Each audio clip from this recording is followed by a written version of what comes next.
Hi, I'm Chef Gail Sokol and welcome to my kitchen. And I got a lot going on here because I'm going to be making churros.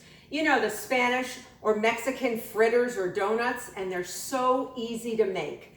They use a dough called pastry, which is made in one pot on the stove.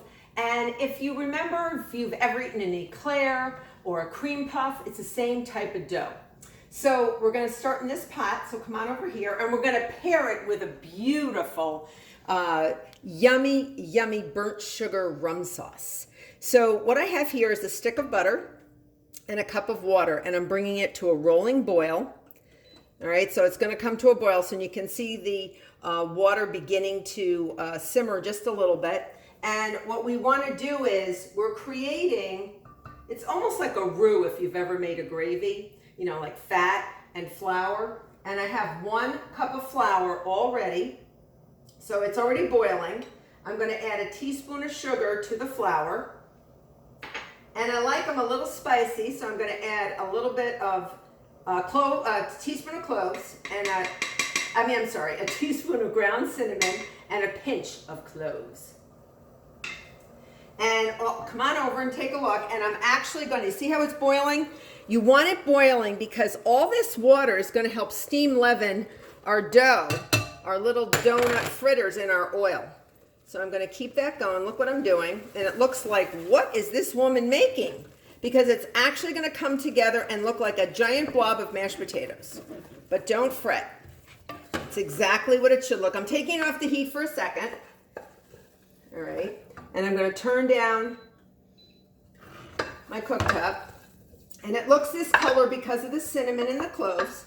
But I'm going to move it around a little bit in the hot pot because I really want the flour to get all the starchiness cooked out of it. And then what you're going to do is, the only other ingredient in this is 5 eggs. And you're going to add the eggs one at a time. So I'm going to add 1 egg. Some people like to put this in an electric mixer and then mix their eggs in. I just like to do it all in one pot because why do you have to wash out your electric mixer if you don't have to? Use a wooden spoon. It's actually easier. Don't use a whisk because all the dough, you notice how thick it is? It's going to get stuck in this whisk. So don't use a whisk. Wooden spoon or metal spoon is good. So once 1 egg is incorporated, add the next. Don't add the eggs all at once. Break up the yolk and get it mixed in. If you feel more comfortable, of course, you can put it in an electric mixer with the paddle attachment. And on low speed, just add your eggs one at a time. But I like to build up my muscles, my biceps, and my triceps. I've always said that baking in the kitchen is an aerobic sport. It's very good for you. All right, so I see my second one is in there. I'm going to add my third. And you just have to go nice and steady. You want to add enough eggs that you still have a dough that forms its shape when you lift it off the spoon. It shouldn't be too runny. We're going to put it in a pastry bag fitted with a star tip, a large star tip. If you don't have one, don't worry. You can use a freezer bag and just cut the end off. Or you can just use a spoon and just put little tiny blobs. Or you can see this is aerobic because I'm getting short of breath. And it really is hard to do because the eggs are being absorbed. And my stove, my cooktop is still on a little bit on sort of a medium-low heat. I'm going to add I think this is my 4th egg. 1 more to go after. Get that in there. And I have my pastry bag ready because I'm going to fry these in the shape of churros. They're sort of long, almost like sticks, but they're so pretty. So I have oil going in my pot. Take a look at that. And I have it should be going to about 375. And if it gets a little hot, it's okay. You can turn it down a little bit, but you want that ready to go. So you have your batter done. 1 more egg to go, folks. Bada bing, bada boom, done. So I'm going to get this in here. All right, you see how I'm actually mixing it? Take a look at what the dough ultimately looks like. Once I mix this in, it looks very funky in the beginning. It looks like you're not going to be able to mix everything in. Don't give up. The first time I made these, I said, why does this dough react like this? But it's exactly the way it should be. All right, so I'm going to turn off this particular burner. And you see how it looks? Get all that egg, incorporate it all in. Take a few breaths because, like I said, it is aerobic, but you know, you want to burn off a few calories before you eat these delicious churros. And they're so light, they're actually going to be steam leavened because we put so much water in. So between the egg, because eggs hold air, they're going to become sort of puffy once we get them in the fat. So here's my pastry bag with my nice big star tip. And I'm going to grab a spatula. And I'm just going to put in, not too much, maybe enough that'll fill my bag, maybe half full. All right. And remember what I say, if you do have trouble filling the bag, because you only have two hands, you can always put it in a glass. All right, put it in a glass like this while you're filling it. All right. And just get that in there. Woo! See, you already did your weightlifting for today. So that's good, right? All right, I'm going to get as much batter as I can in here. My oil is ready to go. And I also have a sheet pan with a paper towel. Several layers of paper towel in there. All right. The other thing I have is some granulated sugar. Half a cup of granulated sugar, teaspoon of ground cinnamon, and another healthy pinch of clove. And once this is frying, I'm going to mix that all together. So now watch what I'm going to do. Come on into the oil. Come join me in the oil. And I'm going to make like a 4 or 5 inch, go down, and then cut it with your butter knife, okay? Do another one, 4 or 5 inch length, and cut it with a butter knife. Be very gentle and go very close to the fat so you don't burn yourself. All right? These will take about 4 or 5 minutes. I'm going to make it enough. This is a large pot. You want to fill this with about 2/3 cup of a oil that has a high smoke point. I use canola oil. You can use whatever oil you feel comfortable with. I think I'll do one more baby doll here. One more churro. I'm going to put this back. And then I'm going to come on over here. This is known as a spider. And this is what I'm going to lift the churros out and turn them around. And they are getting so beautiful and already brown. So we're going to keep rotating them. In the meantime, I'm going to be mixing this up. Remember my cloves, my granulated sugar, and my cinnamon. And the minute they come out of the fat, I'm going to put them on the paper towel lined sheet pan. And then I'm going to sort of douse them. It's a terrible word, but I'm going to sort of put them directly into the sugar and coat them on all sides. Now, while we're waiting for our churros to fry up, oh, you got to see how beautiful they look. Come on over. Come on over. Come on over. Look at them. Oh, they're so beautiful, and they're so easy. You cannot mess these up. I'm just turning everyone over. Come on, everybody. Turn over. Tan the other side. There you go. Aren't they gorgeous? And they're so crispy, and they're so light, you don't even realize you're eating something fried.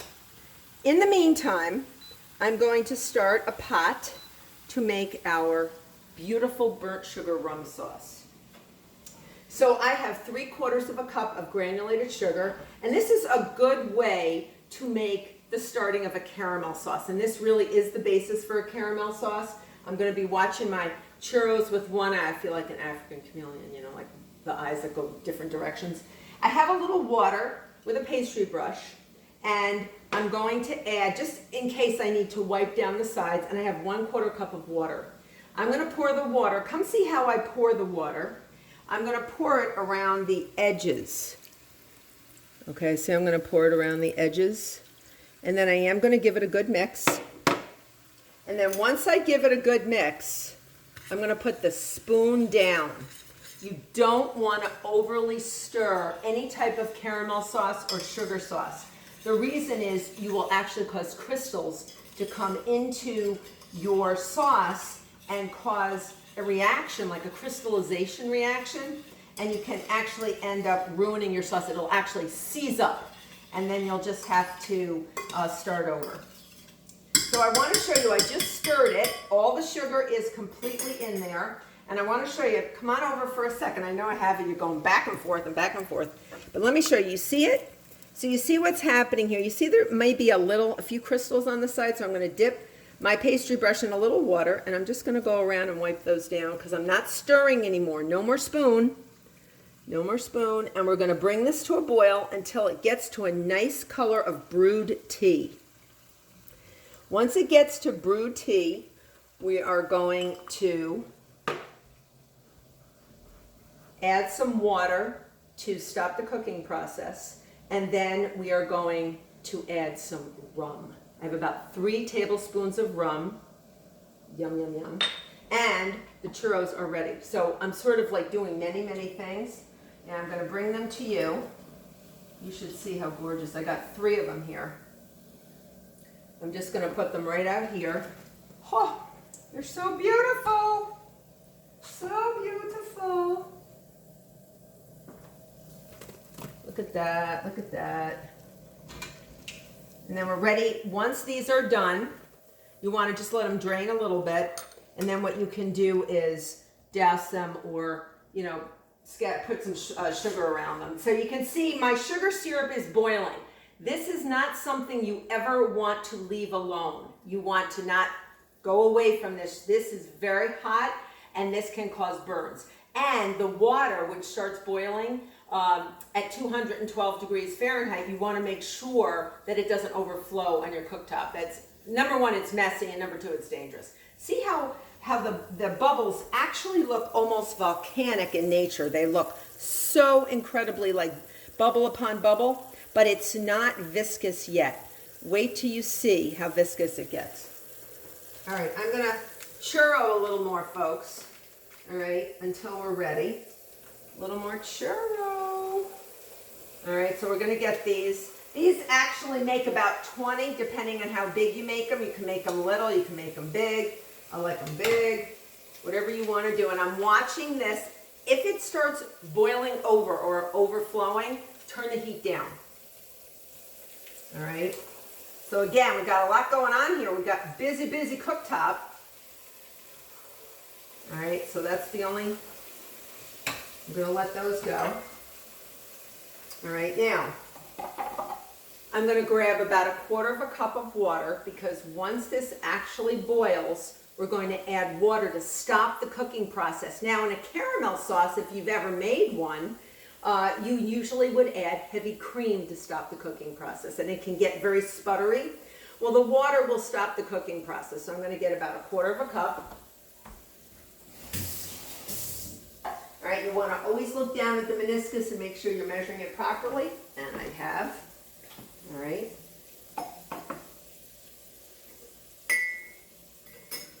All right, and we're going to make sure we see the color of brewed tea, so it may take a little while. But notice the steam? That's the water evaporating off. That's actually a good thing.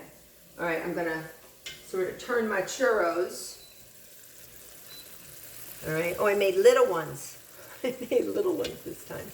I got to refill my pastry bag. And if you do want to refill your pastry bag, let me show you how easy it is to do. And I'm keeping an eye on this. All right. So what I want to do is open my bag up, cuff it like this, and then refill. All right. You can even put it back in your tall glass if you can't do it. You don't feel confident to do it by yourself. You have that glass as a little bit of a crutch for yourself. I use it all the time when I'm trying to fill a pastry bag with one hand and do something with the other. There's not a problem. All right, so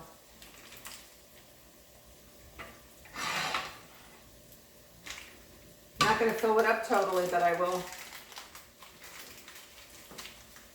Make a few more in here. I'll make them a little bit bigger because I know you like them as big as I do. All right, so about 5 minutes total, but you're gonna rotate them. And I'm still watching my caramel. I got lots of volcanic bubbles, but I do not have the color I want yet. Now, if you come take a look, you can see how viscous it's getting. Look at the difference. The bubbles are heavier looking. They're more viscous looking. They're definitely getting thicker, and there's not as much evaporation coming off because the water is out already. Now this is straight sugar syrup, and this is fabulous. So the sugar's breaking down. I'm not going to rotate it too much, but I can see that it's just beginning to get some color. All right, I'm going to wash my hands for 1 second, and then I'm going to dust my churros with some beautiful sugar. If you don't like clove or cinnamon, you can leave it out, but I think it just gives it something a little extra. All right, so you're just gonna see how I'm sort of coating it. And you want to do this if you have raw dough on your hands. You want to make sure that you wash them. Okay, I'm just going to put them back in an area that doesn't have any oil. These really don't absorb a lot of oil. And this is the exact same dough that you would make a cream puff out of, or an eclair. Exactly, only those are baked and shaped differently. But they look so pretty, right? And they're so easy. And if you like any other spices, you can use those as well. All right, I'm getting color. I'm getting color on churros, and I'm getting color on the caramel as well. Because it is a caramel, even though we called it a burnt sugar. What is caramel? But it's actually burnt sugar. In a controlled environment, it's actually not like on fire, but it can be brown and caramelized. All right, so we're ready. Ooh, this is exciting. So come back. I'm gonna grab a little whisk. Come on over here. Quick, you can see this. Do you see this? All right, so I'm gonna take this and I'm gonna turn this down, and you can smell it. It smells like caramel. You smell it? Do you have smell-o-vision? Can you smell it? I can't smell it. I can smell it. You can't smell it. All right, so come on over here. I'm going to add my water. And notice what I did. I took it off the heat because it's going to sputter. Okay, now watch. Just be careful. Keep your head away. It's okay. Just let it go. And then you're going to, you're going to just let it go. And it will actually thin out. Don't worry. And then we'll add our rum. You don't want to add your rum now because you don't want to flambe your burnt sugar sauce. That would not be good. All right, so once it's off the heat, you can see if there's any little pieces of caramel or the water seized up your sugar syrup or your caramel. You can actually put it over the heat for a short period of time. But I think we're good. I think it's actually perfect. Now I'm going to add my rum. But again, do that off the heat. So 3 tablespoons of rum. Get the good stuff. Get the good stuff. Put that in there. All right. Ooh, a little bit of bubbling. A little bit of bubbly. Oh my goodness, it smells so good. And we are going to serve this. You would, of course, let this cool down. And this could be served with a cake. It could be served over ice cream. But it's perfect with churros as a dipping sauce. So I'm just going to put this on the side and let it cool down just a little bit. We have more churros. Oh, I'm multitasking. It's so much fun. All right. So I got some churros that are done, some churros that are not done yet. All right. We got some cinnamon churros that look beautiful. All right. I think we're ready to serve. Are we ready to serve? All right, let's grab a serving plate and I will show you what they look like. So I like to put them down on a nice platter. All right. Don't they look lovely? Don't they look lovely? So come on over and I'll show you how I serve. Now this is very hot. Normally I would let this cool down, but you can see this sauce is beautiful. I'm going to put this whisk down over here, and I'm just going to take a little ladle. I want you to see how gorgeous this sauce is. It's hot. I would let it cool down, but it will thicken as it cools. It's beautiful. It's beautiful. So look at this. So this is your burnt sugar rum sauce. I also have a beautiful chocolate sauce. And I did a video on 3 dessert sauces that you can't live without. And each one of those dessert sauces would be spectacular with the churros. I have a raspberry sauce. I have a chocolate sauce, which is a ganache. All right, and I also have a creme anglaise, which is a vanilla custard sauce. And then I just gave you another one for your repertoire. This beautiful, beautiful burnt sugar rum sauce. So I hope you become a subscriber. I got so many videos to share with you, and I've had so much fun with you today. Till next time.